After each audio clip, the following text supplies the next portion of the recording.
Dagon by H.P. Lovecraft. I am writing this under an appreciable mental strain, since by tonight I shall be no more. Penniless and at the end of my supply of the drug which alone makes life endurable, I can bear the torture no longer, and shall cast myself from this garret window into the squalid street below. Do not think from my slavery to morphine that I am a weakling or a degenerate. When you have read these hastily scrawled pages, you may guess, though never fully realize, why it is that I must have forgetfulness or death. It was in one of the most open and least frequented parts of the broad Pacific that the packet of which I was supercargo fell a victim to the German sea raider. The Great War was then at its very beginning, and the ocean forces of the Hun had not completely sunk to their later degradation, so that our vessel was made a legitimate prize, whilst we of her crew were treated with all the fairness and consideration due us as naval prisoners. So liberal, indeed, was the discipline of our captors, that 5 days after we were taken, I managed to escape alone in a small boat with water and provisions for a good length of time. When I finally found myself adrift and free, I had but little idea of my surroundings. Never a competent navigator, I could only guess vaguely by the sun and stars that I was somewhat south of the equator. Of the longitude, I knew nothing, and no island or coastline was in sight. The weather kept fair, and for uncounted days I drifted aimlessly beneath the scorching sun, waiting either for some passing ship or to be cast on the shores of some habitable land. But neither ship nor land appeared, and I began to despair in my solitude upon the heaving vastnesses of unbroken blue. The change happened whilst I slept. Its details I shall never know, for my slumber, though troubled and dream-infested, was continuous. When at last I awaked, it was to discover myself half sucked into a slimy expanse of hellish black mire which extended about me in monotonous undulations as far as I could see, and in which my boat lay grounded some distance away. Though one might well imagine that my first sensation would be of wonder at so prodigious and unexpected a transformation of scenery, I was in reality more horrified than astonished, for there was in the air and in the rotting soil a sinister quality which chilled me to the very core. The region was putrid with the carcasses of decaying fish and of other less describable things which I saw protruding from the nasty mud of the unending plain. Perhaps I should not hope to convey in mere words the unutterable hideousness that can dwell in absolute silence and barren immensity. There was nothing within hearing, and nothing in sight save a vast reach of black slime. Yet the very completeness of the stillness and the homogeneity of the landscape oppressed me with a nauseating fear. The sun was blazing down from a sky which seemed to me almost black in its cloudless cruelty, as though reflecting the inky marsh beneath my feet. As I crawled into the stranded boat, I realized that only one theory could explain my position. Through some unprecedented volcanic upheaval, a portion of the ocean floor must have been thrown to the surface, exposing regions which for innumerable millions of years had lain hidden under unfathomable, watery depths. So great was the extent of the new land which had risen beneath me, that I could not detect the faintest noise of the surging ocean, strain my ears as I might, nor were there any seafowl to prey upon the dead things. For several hours I sat thinking or brooding in the boat, which lay upon its side and afforded a slight shade as the sun moved across the heavens. As the day progressed, the ground lost some of its stickiness and seemed likely to dry sufficiently for traveling purposes in a short time. That night I slept but little, and the next day I made for myself a pack containing food and water, preparatory to an overland journey in search of the vanished sea and possible rescue. On the third morning I found the soil dry enough to walk upon with ease. The odor of the fish was maddening, but I was too much concerned with graver things to mind so slight an evil, and set out boldly for an unknown goal. All day I forged steadily westward, guided by a faraway hummock which rose higher than any other elevation on the rolling desert. That night I encamped, and on the following day still traveled toward the hummock, though that object seemed scarcely nearer than when I had first espied it. By the fourth evening I attained the base of the mound, which turned out to be much higher than it had appeared from a distance, an intervening valley setting it out in sharper relief from the general surface. Too weary to ascend, I slept in the shadow of the hill. I know not why my dreams were so wild that night, but ere the waning and fantastically gibbous moon had risen far above the eastern plain, I was awake in a cold perspiration, determined to sleep no more.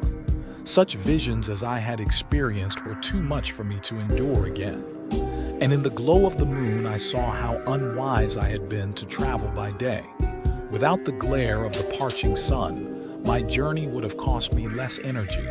Indeed, I now felt quite able to perform the ascent which had deterred me at sunset. Picking up my pack, I started for the crest of the eminence. I have said that the unbroken monotony of the rolling plain was a source of vague horror to me.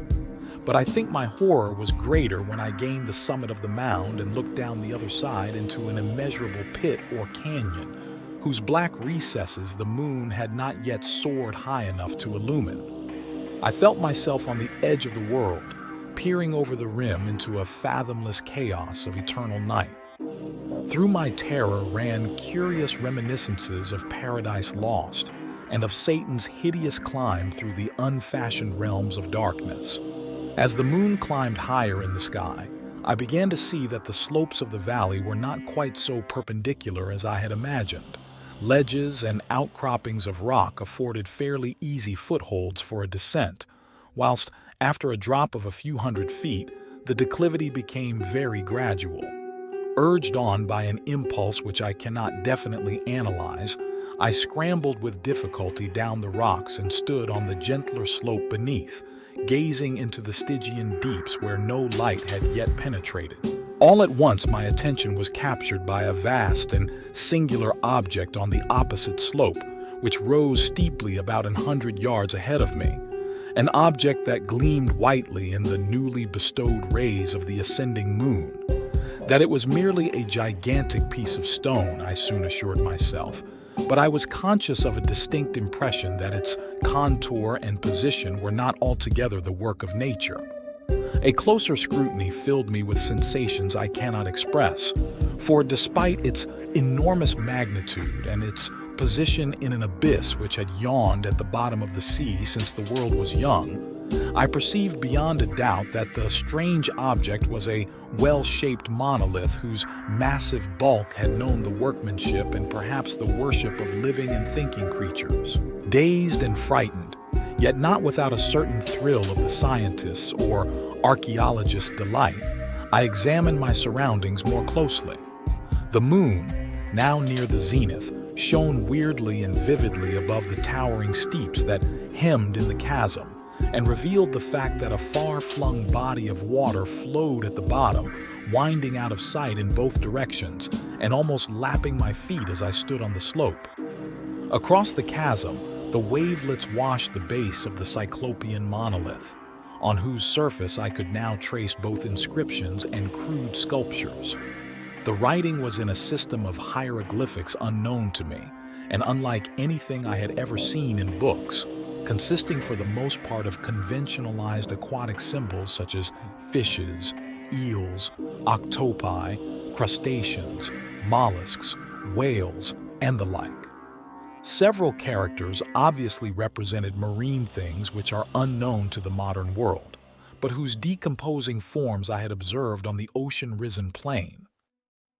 It was the pictorial carving, however, that did most to hold me spellbound. Plainly visible across the intervening water on account of their enormous size were an array of bas reliefs whose subjects would have excited the envy of a Doré. I think that these things were supposed to depict men, at least a certain sort of men, though the creatures were shown disporting like fishes in the waters of some marine grotto, or paying homage at some monolithic shrine which appeared to be under the waves as well. Of their faces and forms I dare not speak in detail, for the mere remembrance makes me grow faint. Grotesque beyond the imagination of a Poe or a Bulwer, they were damnably human in general outline despite webbed hands and feet, shockingly wide and flabby lips, glassy, bulging eyes, and other features less pleasant to recall. Curiously enough, they seem to have been chiseled badly out of proportion with their scenic background. For one of the creatures was shown in the act of killing a whale represented as but little larger than himself. I remarked, as I say, their grotesqueness and strange size, but in a moment decided that they were merely the imaginary gods of some primitive fishing or seafaring tribe.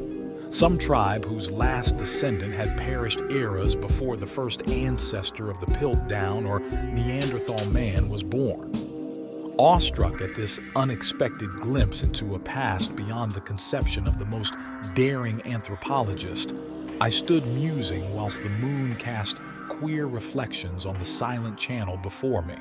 Then, suddenly, I saw it. With only a slight churning to mark its rise to the surface, the thing slid into view above the dark waters. Vast, Polyphemus-like, and loathsome, it darted like a stupendous monster of nightmares to the monolith, about which it flung its gigantic scaly arms, the while it bowed its hideous head and gave vent to certain measured sounds. I think I went mad then. Of my frantic ascent of the slope and cliff, and of my delirious journey back to the stranded boat, I remember little. I believe I sang a great deal and laughed oddly when I was unable to sing. I have indistinct recollections of a great storm some time after I reached the boat. At any rate, I know that I heard peals of thunder and other tones which nature utters only in her wildest moods. When I came out of the shadows, I was in a San Francisco hospital, brought thither by the captain of the American ship which had picked up my boat in mid-ocean. In my delirium I had said much, but found that my words had been given scant attention.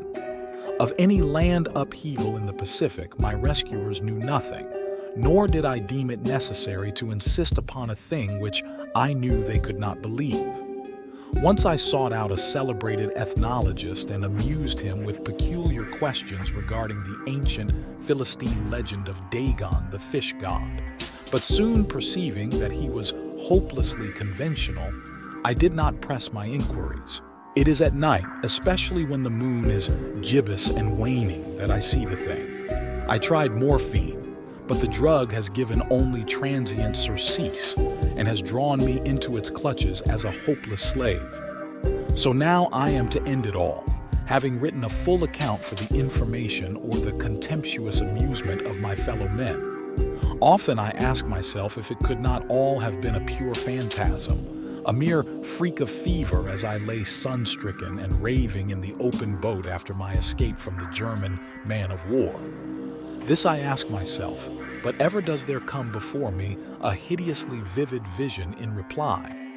I cannot think of the deep sea without shuddering at the nameless things that may, at this very moment, be crawling and floundering on its slimy bed, worshipping their ancient stone idols and carving their own detestable likenesses on submarine obelisks of water-soaked granite.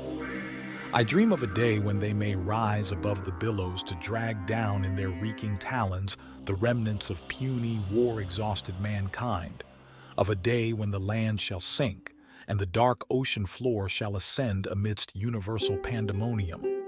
The end is near. I hear a noise at the door as of some immense slippery body lumbering against it. It shall not find me. God, that hand! The window! The window!